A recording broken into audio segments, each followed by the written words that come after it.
வணக்கம் நண்பர்களே, எங்களோட சேனலை சப்ஸ்கிரைப் பண்ணி எங்களோட வீடியோ பார்க்க வந்த அனைத்து உள்ளவங்களுக்கு எங்களோட நன்றியை தெரிவிச்சுக்கிறோம். ஸோ நம்ம இப்போ இந்த வீடியோ என்ன பார்க்க போறோம் அப்படின்னு கேட்டிங்கன்னா, Microsoft office word. Microsoft office word நம்ம எல்லாருக்குமே தெரியும். நம்மளோட அன்றாட வாழ்க்கையில் நம்ம பயன்படுத்திட்டு வரக்கூடிய ஒரு முக்கியமான எடிட்டிங் ஆப். எடிட்டிங்கிற பட்சத்தில் என்னென்னலாம் பண்ணலாம் அப்படின்னு கேட்டிங்கன்னா, நம்ம இப்போ ஏதோ ஒரு டெக்ஸ்ட்டை டைப் பண்ணுறோம். அந்த டெக்ஸ்ட்டை எனக்கு விருப்பம் உள்ள வகையில், நம்மளுக்கு விருப்பம் உள்ள வகையில் அது எப்படிலாம் டிசைன் பண்ணலாம், அதை எப்படி ஒரு நல்ல அழகா ப்ரெசென்ட் பண்ணலாம் அப்படிங்கிறது எல்லாமே நம்ம செயல்படுத்த போற இடம் தான் மைக்ரோசாஃப்ட் ஆஃபீஸ் வேர்ட். ஸோ இப்போ நீங்க பார்த்துட்டு இருக்கிறது தான் மைக்ரோசாஃப்ட் ஆஃபீஸ் வேர்டோட பிளாட்ஃபார்ம். ஸோ இது புது வெர்ஷன்ங்கிறனால கொஞ்சம் உங்களுக்கு இது வித்தியாசமா தெரியும். நீங்க இந்த வீடியோல வரக்கூடிய ஆப்ஷன்ஸ் அண்ட் எல்லாத்தையும் நீங்க கவனமா பார்த்தீங்கன்னா நீங்க உங்களோட வெர்ஷன்லயும் சரியா செய்ய முடியும். ஸோ நீங்க பண்ண வேண்டியதெல்லாம் இந்த வீடியோவை நல்லா கவனமா பாருங்க. ஸோ இதுதான் ஒர்க்கிங் ஏரியா அப்படின்னு சொல்லுவாங்க. ஒர்க்கிங் ஏரியானா என்னன்னா, இப்போ நம்ம எந்த ஒரு டெக்ஸ்ட் டைப் பண்ண போறதா இருந்தாலும் இல்ல எந்த ஒரு எடிட்டிங் நம்ம செய்ய போறோம் அப்படின்னாலும் அது இங்கதான் நம்ம செய்ய போறோம். ஸோ அதுக்காக தான் இது ஒர்க்கிங் ஏரியா அப்படின்னு சொல்றாங்க.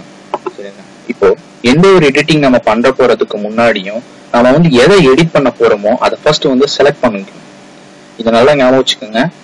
எந்த ஒரு டெக்ஸ்ட்டை நம்ம எடிட் பண்ண போறோமோ, எதை நம்ம எடிட் பண்ண போறோமோ அதை நம்ம செலக்ட் பண்ணணும், தேர்வு செஞ்சுக்கணும். தேர்வு செஞ்சதுக்கு அப்புறமேட்டு தான் நம்ம எடிட்டிங் பண்ண முடியும். ஸோ எப்படி தேர்வு செய்யறதுங்கிறத முதல்ல பார்ப்போம்.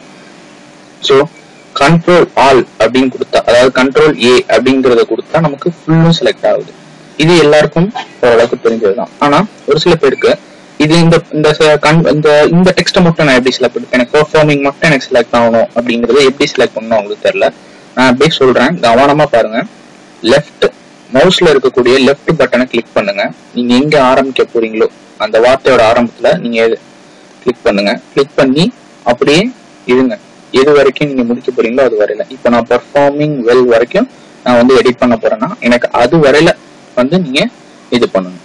ஸோ இப்படிதான் நான் செலக்ட் பண்ணிட்டேன். மறுபடியும் சொல்றேன், நல்லா கவனமா பாருங்க. நான் எங்க ஆரம்பிக்க போறேனோ அந்த இடத்துல என்னோட கர்சரை வச்சு மவுஸோட லெஃப்ட் இதை பிரஸ் பண்ண டிராக் பண்றேன், இழுக்கிறேன். பாருங்க செலக்ட் ஆகுது. எனக்கு அந்த டெக்ஸ்ட் மட்டும் கன்சர்ன் டெக்ஸ்ட் மட்டும் எனக்கு எப்படி செலக்ட் ஆகுதுன்னு பாருங்க. ஸோ எனக்கு பெர்ஃபார்ம் வெல் அப்படிங்கிற வார்த்தை எனக்கு கிடைச்சிருச்சு. ஸோ நான் எதாவது எடிட் பண்ண போறோம்னா அதை நான் செலக்ட் பண்ணிட்டேன். இனிமே நம்ம அடுத்து என்ன பண்ண போறோம், எடிட் பண்ண போறோம். ஸோ இப்போ வீடியோல உங்களுக்கு நல்லா தெளிவா தெரியணும் அப்படிங்கிறதுக்காண்டி நான் மொத்தத்தையும் செலக்ட் பண்றேன், கண்ட்ரோல் ஏ. நல்லா கவனிச்சுக்கோங்க, நான் மொத்தத்தை செலக்ட் பண்றதுக்கு கண்ட்ரோல் ஏ கொடுத்தேன். ஸோ எனக்கு எல்லா டெக்ஸ்டும் செலக்ட் ஆயிடுச்சு. இப்போ ஃபர்ஸ்ட் இங்க இருக்கிறது என்னன்னு பார்ப்போம். இதுதான் ஃபாண்ட். ஃபாண்ட்னா என்னன்னா, ஒவ்வொரு இப்போ இங்க பின்னாடி பாத்தீங்கன்னா இந்த டெக்ஸ்ட் ஒரு ஸ்டைல்ல இருக்கு, ஒரு டிஃபைன் ஸ்டைல். ஏற்கனவே இன்புட்டா நம்ம கொடுத்துருக்க ஸ்டைல். இப்ப எனக்கு இந்த ஸ்டைல் வேணும், எனக்கு வேற மாதிரியான ஸ்டைல் தான் வேணும்னா பின்னாடி பாருங்க என்னோட வார்த்தை இதான் வெவ்வேறு விதமான ஃபாண்ட்னு சொல்லுவாங்க. பாருங்க எவ்வளவு ஃபாண்ட்ஸ் இருக்குது. இதெல்லாம் இன்பில்ட்டாவே நமக்கு எல்லாமே இருக்கும். நமக்கு வேணும்னாலும் நம்ம ஆன்லைன்ல இருந்து டவுன்லோட் பண்ணிக்கலாம்.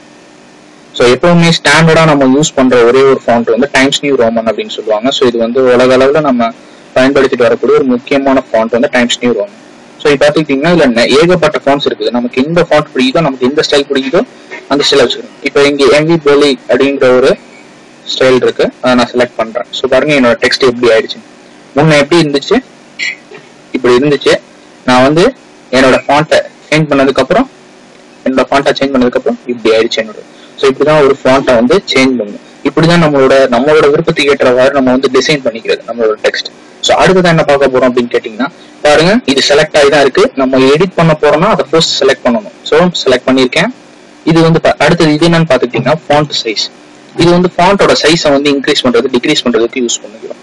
பாத்துக்கிட்டீங்கன்னா அப்படியே பின்னாடி பாருங்க பேக்ரவுண்ட்ல எப்படி என் டெக்ஸ்ட் அஃபெக்ட் ஆகுதுன்னு பாருங்க. நான் இன்க்ரீஸ் பண்ண நான் அப்படியே இன்க்ரீஸ் பண்ணிட்டே போறேன், அதிகரிச்சுட்டே போறேன். என்னோட வீடியோவை என்னோட இதை பாருங்க, டெக்ஸ்ட்டை பாருங்க எப்படி பெருசாகுதுன்னு.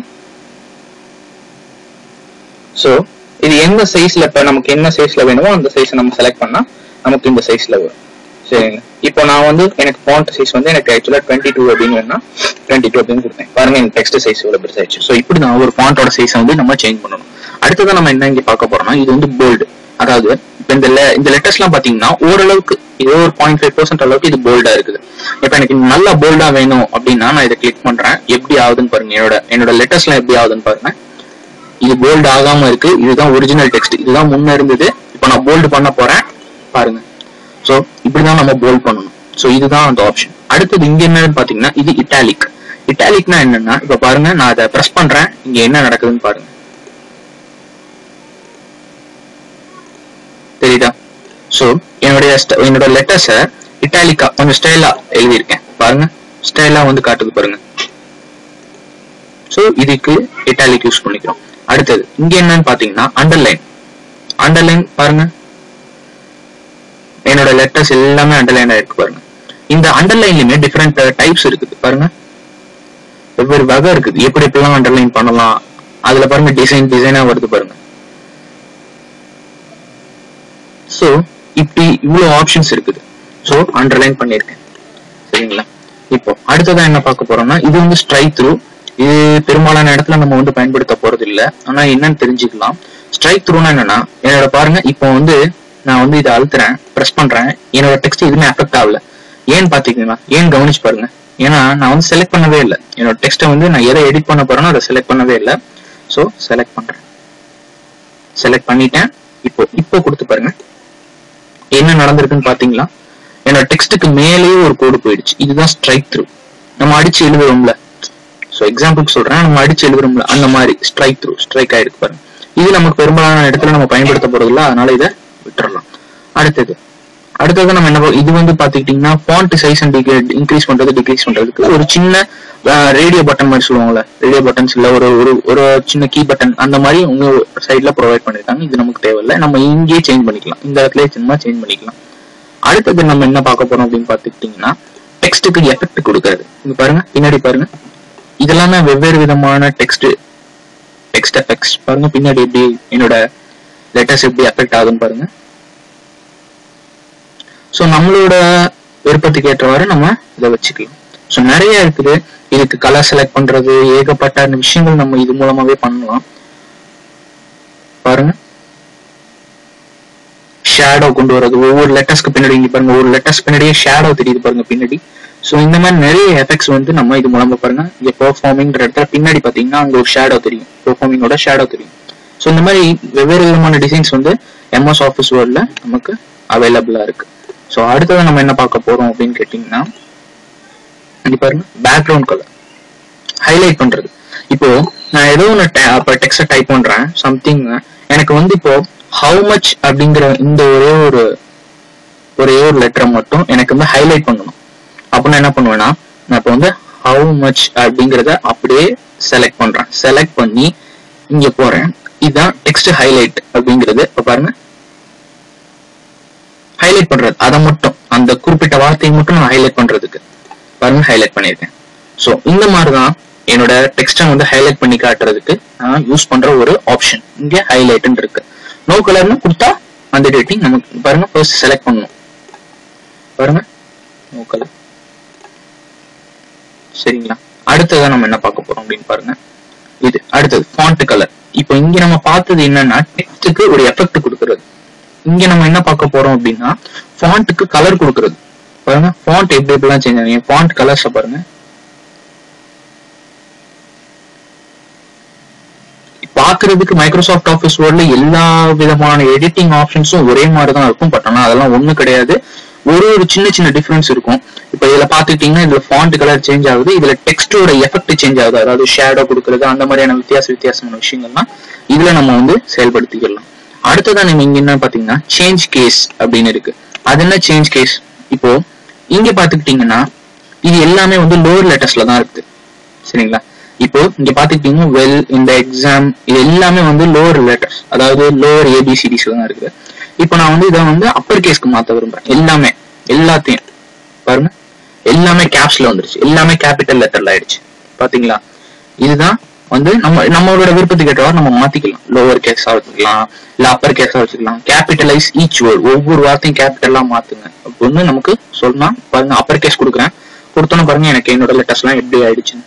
சோ இந்த மாதிரி நான் இது எல்லாத்தையும் பண்ணிக்கலாம். இப்போ நான் பண்ணதெல்லாம் எனக்கு வந்து பிடிக்கல, எனக்கு பண்ணதெல்லாம் வந்து ஒழுங்கா சரியில்லை அப்படின்னா நான் எப்படி இதை வந்து எனக்கு திருப்பி நான் ஃபர்ஸ்ட் நான் காட்டின உங்க டெக்ஸ்ட் எப்படி கொண்டு வருது அப்படின்னு பாத்தீங்கன்னா இங்க இருக்கு பாருங்க. இதுதான் கிளியர் ஆல் ஃபார்மேட்டிங். நான் ஃபார்மேட் பண்ணது, என்னோட எடிட் பண்ண எல்லாத்தையும் வந்து தூக்கணும். எதுவுமே எனக்கு வேணாம், எனக்கு ஒரிஜினலா இருக்கிறது மட்டும் தான் வேணும் அப்படின்னு நான் கொடுத்தேன்னா போதும். பாருங்க என்னோட வார்த்தை எப்படி ஆயிடுச்சுன்னு. இப்போ நீங்க ஒரு கேள்வி வரும் உங்களுக்கு, நான் டைப் பண்ணும் போது என்னோட லெட்டர்ஸ் எல்லாம் வந்து ஸ்மால் லெட்டர்ஸ்ல தானே இருந்தது, இப்ப ஏன் இங்க வந்து எல்லாம் கேப்ஸ்ல இருக்கு?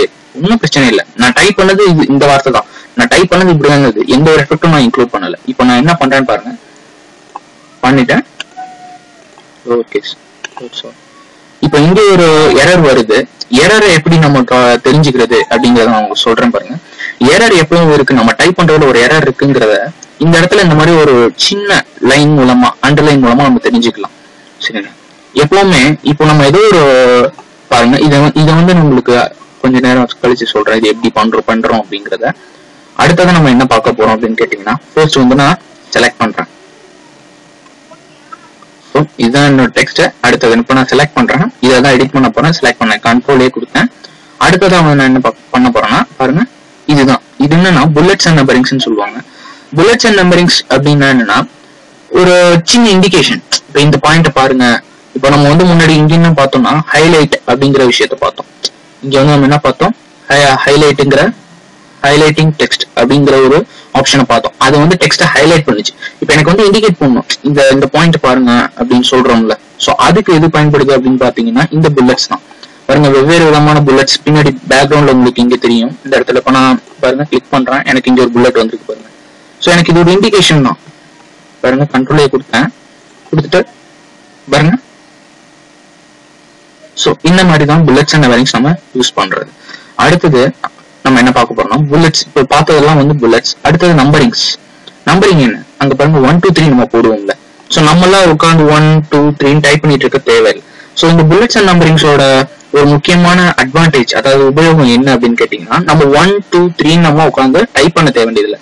நம்ம ஒரு லைன் அடிக்க முடிச்சோம்னா அடுத்த லைன் வந்தா அதுவே ஆட்டோமேட்டிக்கா நமக்கு தூங்குற ஒரு ரிசல்ட் கொடுக்கும். அதாவது தூண் அதுவாவே போட்டுரும். சோ அதுக்குதான் இதுதான் வந்து புல்லட்ஸ் அண்ட் நம்பரிங். பாருங்க 2 நம்ம டைப் பண்ண அந்த இது வந்துகிட்டே இருக்கும். சரிங்களா? சோ இதுதான் வந்து புல்லட்ஸ் அண்ட் நம்பரிங்ஸ்.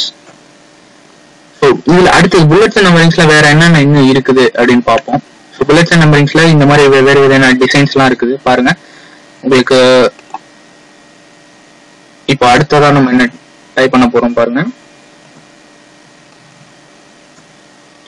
ஸோ இப்போ எனக்கு இன்னொரு விஷயம், நம்ம ஃபர்தரா இன்னொரு புல்லட்ஸ் அண்ட் நம்பரிங் தெரிஞ்சுக்கிறதுக்கு முன்னாடி நம்ம ஒரு விஷயத்த தெரிஞ்சுக்கணும். ஸோ ஃபர்ஸ்ட் நான் வந்து ஒரு டெக்ஸ்ட்டை எப்படி காப்பி பண்ணி கட் பண்றது அப்படிங்கிற ஒரு விஷயத்த சொல்றேன். ஸோ என்னோட டெக்ஸ்ட்டை வந்து செலக்ட் பண்றேன், கண்ட்ரோல் A கொடுக்குறேன். ஸோ முன்ன வீடியோலயே பார்த்துருப்பீங்க, கண்ட்ரோல் C கொடுத்தா காப்பி ஆகும். நான் இந்த இடத்துல பேஸ்ட் பண்ண போறேன், கண்ட்ரோல் V கொடுத்தா பேஸ்ட் ஆயிடுச்சு பாருங்க. ஸோ இது வந்து காப்பி பண்ணிருக்கேன், அதாவது டூப்ளிகேட் பண்ணிருக்கேன். ஸோ இதை நான் வந்து இப்போ கட் பண்ணணும். இப்போ நான் வந்து இந்த இடத்துல எனக்கு வேணாம், இந்த இடத்துல தான் எனக்கு வேணும். அதாவது பாருங்க, கண்ட்ரோல் X கொடுத்தப்ப எனக்கு அந்த இடத்துல இல்ல, லெட்டர் போயிடுச்சு. நான் கட் பண்ணிருக்கேன், அதாவது கட் பண்ணிட்டேன், அதை டூப்ளிகேட் பண்ணல, கட் பண்ணிட்டேன். கட் பண்ணி பேஸ்ட் கொடுத்தேன். ஸோ மறுபடியும் எனக்கு வந்துருக்கு. நல்லா கவனிச்சு பார்த்தாதான் இது தெரியும் உங்களுக்கு, கட்டுக்கும் காப்பிக்கும் உள்ள வித்தியாசம். ஸோ இப்படியே ஒவ்வொன்னா நம்மளா புல்லட்ஸ் போடுறதுக்கு, நம்மளா 1 2 3 4 போடுறதுக்கு முன்னாடியே அதுவாவே நமக்காக 1 2 3 4 அது போட்டுக்கும். பாருங்க, நான் உங்களுக்கு இன்னொரு முறை பண்ணி காட்டுறேன். பாருங்க 1 2 3. ஸோ இந்த மாதிரி ஃபர்தரா அப்படியே போயிட்டே இருக்கும். நம்ம எவ்வளவு வாட்டி போடுறோமோ பாருங்க 4. ஸோ இந்த மாதிரிதான். இப்போ நம்ம எத்தனை பேஜஸ் யூஸ் பண்ணிட்டு இருக்கோம் அப்படிங்கறத நம்ம இங்க தெரிஞ்சுக்கலாம். பேஜ் 1 of 1 அப்படின்னு சொல்லி. சரிங்களா? அடுத்தது நம்ம என்ன பார்க்க போறோம் அப்படின்னு கேட்டீங்கன்னா, இது வந்து பாத்துக்கிட்டீங்கன்னா அலைன்மெண்ட். இது ஒரு வகையான புல்லட்ஸ் அண்ட் நம்பரிங்ஸ். இது ஏன் அப்படி யூஸ் பண்றாங்க அப்படிங்கறத நம்ம ஃபர்தரா அப்புறமே பார்ப்போம். இதுல என்ன பண்றோம் அப்படிங்கறத பாருங்க. ஸோ ஃபர்ஸ்ட் செலக்ட் பண்றேன், என்ன நடக்குதுன்னு பாருங்க.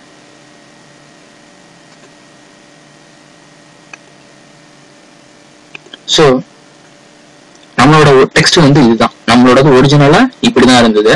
இப்போ வந்து நான் எடிட்டிங் பண்ண போறேன், கண்ட்ரோல் ஆல் கொடுத்துட்டேன். கண்ட்ரோல் ஆல் கொடுத்ததுக்கு அப்புறம் இப்போ இதுதான் வந்து லெஃப்ட் அலைன்மெண்ட்னு சொல்லுவாங்க. லெஃப்ட் அலைன்மெண்ட்னா என்னன்னா, மார்ஜின் லெஃப்ட் சைடு தான் இருக்குது, நம்ம லெஃப்ட் டு ரைட் தான் எழுதுறோம். லெஃப்ட்ல இருந்து ஸ்டார்ட் பண்ணி இப்படியே போயிட்டு திருப்பி மறுபடியும் இங்க இருந்தா இப்படிதான் வந்து நம்ம எழுதுறோம். ஸோ இது வந்து லெஃப்ட் அலைன்மெண்ட். அடுத்ததான் நம்ம என்ன பார்க்க போறோம்னா சென்ட்ரல் அலைன்மெண்ட். சென்ட்ரல் அலைன் ஆயிடும். பாருங்க, என்னோட வார்த்தை இப்படி போயிட்டு மறுபடியும் இங்க இருந்து ஸ்டார்ட் ஆகாம எனக்கு சென்ட்ரல் ஸ்டார்ட் ஆகுது. இதுதான் சென்ட்ரல் அலைன்மெண்ட். சென்ட்ரலே அலைன் ஆகும், எல்லா வார்த்தையிலும் சென்ட்ரல் அலைன் ஆகும். ஸோ இது சென்டர் அலைன்மெண்ட். இது என்னன்னு பாத்தீங்கன்னா ரைட் அலைன்மெண்ட். நான் இப்படி எழுதி முடிச்சோன்னே எனக்கு திருப்பி மறுபடியும் இங்கிட்ட right alignment, right side alignment ஆகுது. ஸோ எனக்கு எப்படி எப்படிலாம் இது வேணும், இது சென்டர் அலைன்மெண்ட். இது நமக்கு சென்டர் அலைன்மெண்ட், அதாவது ஜஸ்டிஃபைன்னு சொல்லுவாங்க இந்த சென்டர் அலைன்மெண்ட். அதாவது சென்டர் அலைன்மெண்ட்டும் லெஃப்ட் அலைன்மெண்ட்டும் ஜஸ்டிஃபையும் கிட்டத்தட்ட ஒண்ணுதான். ஒரு சில நேரங்கள்ல பேராகிராஃப்ஸ் எடிட் பண்ற போது, அதாவது பெரிய பெரிய வாக்கியங்கள் எடிட் பண்றப்போ மட்டும் அது சின்னதா ஒரு வேரியேஷன் ஆகும். அது என்னன்னு நீங்க டைப் பண்ணி டெக்ஸ்ட் பண்ணி நீங்க தெரிஞ்சுக்கிட்டாதான் உங்களுக்கு அது சரியா தெரியும். அடுத்தது லைன் அண்ட் பேராகிராஃப் ஸ்பேசிங் அப்படின்னு. இது என்னன்னு பாத்தீங்கன்னா இப்ப பாருங்க, பின்னாடி என்ன டிஃபரன்ஸ் தெரியுதுன்னு உங்களுக்கு பாருங்க, அப்சர்வ் பண்ணுங்க என்ன நடக்குதுங்க. எனக்கு இப்போ நார்மலா இப்ப எனக்கு இந்த லைன் இந்த இடத்துல நான் எனக்கு முடிஞ்சோன்னே எனக்கு இங்க பாத்துக்கிட்டீங்கன்னா எனக்கு இவ்வளவுதான் கேப் இருக்கு, சின்ன கேப். சோ எனக்கு இந்த கேப் பத்தாது, எனக்கு இன்னும் கேப் நிறைய வேணும் அப்படின்னா, ஒரு லைனுக்கு இடையில நிறைய கேப் வேணும்னா நான் பாருங்க என்ன பண்ணிட்டு இருக்கேன்னு, என்ன ஆகுதுன்னு பாருங்க. என்னோட லைன் எவ்வளவு பெருசு ஆகுது பாருங்க, ஒரு லைனுக்கு இடையில எவ்வளவு கேப் வருதுன்னு பாருங்க. சோ இது நம்ம எனக்கு இந்த லைனுக்கு இடையில இவ்வளவு கேப் இருக்கணும் அப்படின்னு நம்ம இது மூலமா பண்ணலாம். சோ இந்த ஆப்ஷனுக்கு பேரு line and paragraph spacing. So எப்பவுமே ஒரு விஷயத்த நல்லா ஞாபகம் வச்சுக்கணும், நமக்கு மைக்ரோசாஃப்ட் ஆஃபீஸ் வேர்ட்ல எல்லா ஆப்ஷனை பத்தியும் யாருக்கும் முழுசா தெரிஞ்சிடாது. இது ஒரு முக்கியமான விஷயம்.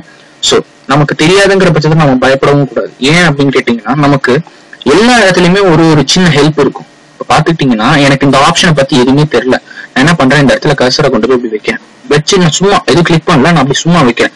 வச்சீங்கன்னா அதை பத்தின ஒரு சின்ன டிஸ்கிரிப்ஷன் உங்களுக்கு கிடைக்கும் கீழே. ஷேடிங் அப்படின்னு, ஷேடிங்னா என்ன, நம்ம என்ன பண்ணலாம் அதை வச்சு அப்படிங்கிற ஒரு ஐடியா கிடைக்கும்.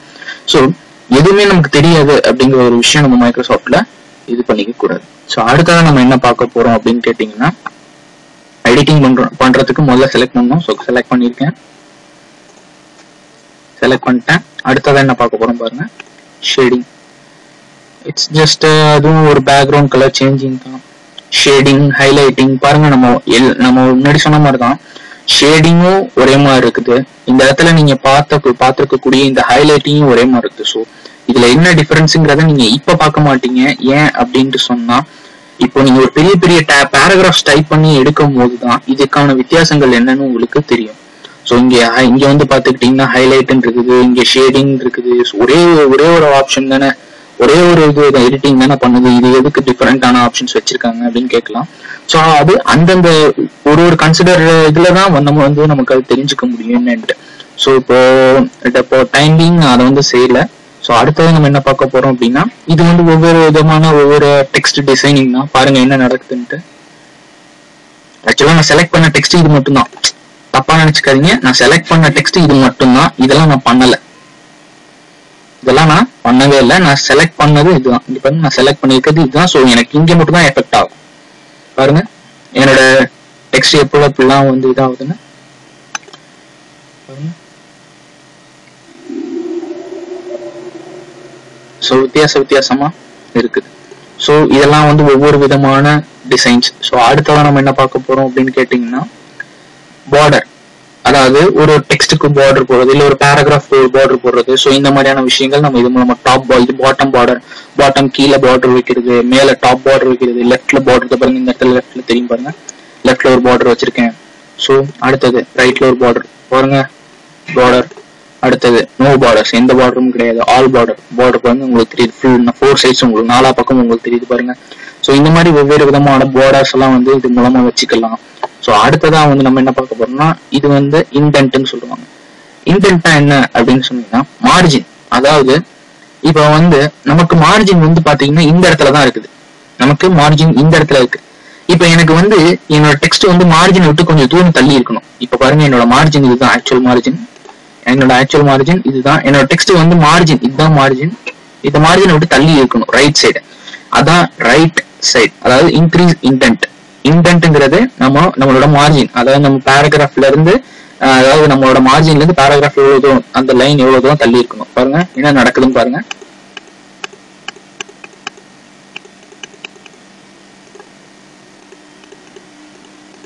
சோ என்னோட மார்ஜின் இப்போ இங்க இருக்கு, என்னோட மார்ஜின் இங்க இருக்குது பாருங்க. இப்போ நான் உங்களுக்கு எப்படி புரிய வைக்கலாம் அப்படின்னு சொன்னா, நான் ஏதோ ஒன்று டைப் பண்றேன், ஜஸ்ட் பாருங்க என்ன நடக்குதுன்னு. ஏன் என்னோட மார்ஜின் பாருங்க, என்னோட மார்ஜின் இங்கதானே, என்னோட மார்ஜின் இப்ப இங்க இருக்கிறதுனாலதான் எனக்கு இதோட ஸ்டாப் ஆகுது. இப்ப என்னோட மார்ஜின் இங்க இல்ல அப்படின்னா மறுபடியும் முதல்ல இங்க இருந்து ஸ்டார்ட் ஆகி ஒவ்வொரு லெட்டர்ஸ். ஸோ இந்த மாதிரிதான் வந்து இந்த இன்டென்ஸ், அதாவது ஒவ்வொரு என்னோட லைன் வந்து என்னோட பேராகிராஃப்ல இருந்து எவ்வளவு தூரம் வரும், எவ்வளவு என்னோட லைன் வந்து மார்ஜின்ல இருந்து எவ்வளவு தூரம் இருக்கணும் அப்படிங்கறத டிசைட் பண்றதுதான் இது. ஸோ இது லெஃப்ட் இன்டென்ட், அதாவது என்னோட மார்ஜினோடவே கரெக்டா இருக்கும். லெஃப்ட் இன்டென்ட் எப்பவுமே மேக்சிமமா இருந்தாதான் நமக்கு சரியா இருக்கும். இது வந்து ரைட் இன்டென்ட், அதாவது ரைட்ல மூவ் பண்ணிக்கிறது டெக்ஸ்ட், அதாவது மார்ஜினும் மூவ் பண்றது. ஸோ இந்த இதுல வந்து இந்த ஹோம் அப்படிங்கிற ஒரு இதுல வந்து பாக்ஸ்ல வந்து பாத்தீங்கன்னா இவ்வளவு ஆப்ஷன்ஸ் இருக்குது. ஸோ இதுல ஒரு முக்கியமான ஆப்ஷன் நம்ம வந்து பார்க்க போறோம். இது வந்து நிறைய இடத்துல நம்ம பயன்படுத்தக்கூடியது ஃபைண்ட் அண்ட் ரீப்ளேஸ் அப்படிங்கிறது. ஸோ ஃபைண்ட் அண்ட் ரீப்ளேஸ் அப்படின்னா தேடி கண்டுபிடிச்சு அதை மட்டும் மாத்துறது. எப்படி மாத்துறது அப்படிங்கறத பார்ப்போம். ஃபைண்ட், சரிங்களா? ஃபைண்ட் நான் கொடுத்தோன்னே எனக்கு இங்க வந்துருச்சு. இங்க ஒரு நேவிகேஷன் பேன் அப்படின்னு சொல்றாங்க. இங்க பாருங்க நான் என்ன பண்ணேன்னு பாருங்க, ஃபைண்ட்னு கொடுத்தோன்னே எனக்கு இங்க ஒரு பேன் கிடைக்குது, அதாவது நேவிகேஷன் பேன். அதாவது எனக்கு காட்டும், எனக்கு ஒரு வழிகாட்டி மாதிரி. இப்போ எனக்கு வந்து ஏதோ ஒரு வார்த்தையை நான் கண்டுபிடிக்கணும். இப்போ பாத்துக்கிட்டீங்கன்னா இந்த இடத்துல எனக்கு பெர்ஃபார்மிங் அப்படிங்கிற வார்த்தை இங்க இருக்கு, பெர்ஃபார்மிங் இங்க இருக்கு, பெர்ஃபார்மிங் இங்க இருக்கு. இப்போ எனக்கு இந்த வார்த்தையை கண்டுபிடிக்கணும். நான் இந்த இடத்துல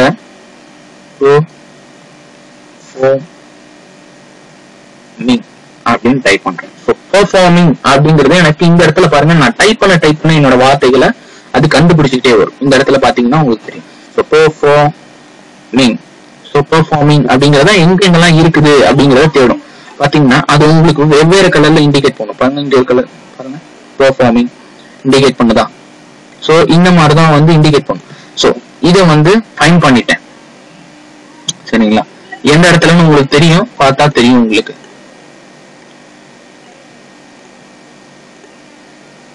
இப்போ அத நான் வந்து ரீப்ளேஸ் பண்ண போறேன், சரிங்களா? ரீப்ளேஸ் அப்படிங்கறத இப்ப எப்படி பண்ணலாம்? ஃபைண்ட்ங்கிறது ஒரு ஆப்ஷன், சரிங்களா? நம்ம வந்து ஈஸியா இப்போ இந்த ஃபைண்ட் அண்ட் ரீப்ளேஸ்ங்கிறது எதுக்கு பயன்படுதுன்னு நான் உங்களுக்கு தெளிவா சொல்றேன். ஃபைண்ட் அண்ட் ரீப்ளேஸ்ங்கிறது ஒரு பெரிய பேராகிராஃப்ல நமக்கு ஏதோ ஒரு வார்த்தை, சின்ன வார்த்தை தப்பாயிடுச்சு. இப்ப வாட்டுக்கு பதிலா WAT அப்படின்னு அடிச்சிட்டேன், சரிங்களா? இப்ப ஏதோ ஒரு இடத்துல வந்து நான் வந்து எக்ஸாமுக்கு பதிலா எனக்கு வந்து வேற வகையான ஒரு வார்த்தைகளை போடணும் அப்படின்னு ஆசைப்பட்டேன்னா அது வந்து பேராகிராஃப்ல அடிக்கடி வருது, சரிங்களா? அப்போ நான் வந்து இந்த ஃபைண்ட் அண்ட் ரீப்ளேஸ்ங்கிறத வந்து யூஸ் பண்ணுவேன். இப்போ ரீப்ளேஸ் கொடுக்குறேன். ஃபைண்ட் வாட், எதை நான் கண்டுபிடிக்கணும் அப்படின்னு கேக்குது. நான் வந்து என்ன சொல்றேன், பெர்ஃபார்மிங் அப்படிங்கிறேன். அப்படிங்கறத ஃபைண்ட் பண்ணணும், சரிங்களா? அடுத்தது ரீப்ளேஸ் வித் பெர்ஃபார்மிங்கிறத வந்து ரீப்ளேஸ் பண்ணணும். ரீப்ளேஸ் வித் எது? பெர்ஃபார்மிங்கிறத வந்து நான் வந்து ஏதோ ஒரு வார்த்தை,